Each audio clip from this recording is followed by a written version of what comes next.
My name is Norris Dalton. I'm CEO of the South African Institute of Management. It's a non-profit organisation established in 1958. It's been aimed at developing competent managerial experience amongst both further education and training students way up to potential MBA students. So we cover the middle manager. We regard ourselves as the voice of middle managers, and that's our training is focused on that.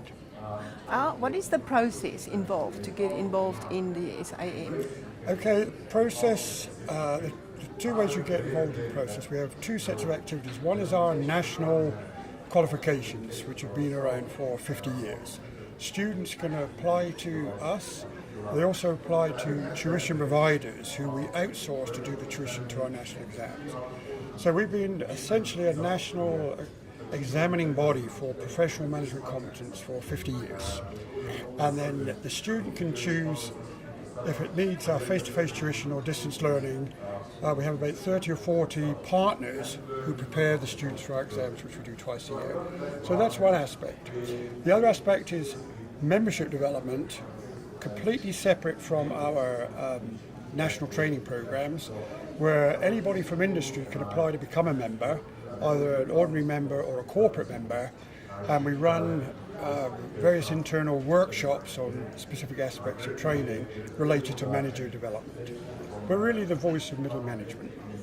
What is it that they can expect from the course when they leave the course? How will they be more able to do? Okay, the philosophy is you cannot manage others before you can manage yourself, and you cannot manage yourself until you know thyself. So one of our fundamental courses is self-management, which has been going now for 15 years, and it allows, first of all, any student, whether they're a matric student or an experienced manager, middle manager, to essentially do a strategic life plan of all their strengths and weaknesses. And there's a 400-page book to it, but they develop themselves physically, mentally, emotionally, ethically.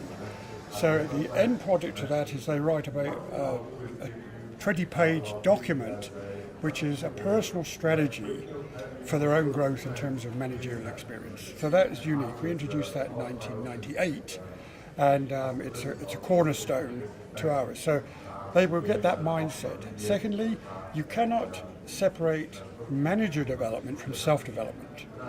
That is, you develop physically, mentally, emotionally, spiritually, by meaning ethically, as your age goes on. So you could have a manager who may be physically a 40-year-old guy. He might have a mindset of a sort of a 16-year-old dropout. He might have the emotional experience of a 10-year-old brat, and he might be a spiritual midget. So when you look at people, they are a composite whole. And so what our courses tend to do is to, for example, in terms of business ethics, you cannot go to a course on business ethics. Your ethics is developed in your teens from your value system. And you cannot go to a course to change that. Your ethical basis, your morals, they're actually already predetermined by the age of 18. So you cannot go on. So every course, so you're going to roll a business ethics course. Yes, there's a lot of books you can read, but in terms of the inner core of the person, their value system is there. So that's the focus that we do, which I think is a bit unique from many other manager development courses. Sounds great. Thank you so much. It's magnificent. No, I'm a bit biased. Should have said no.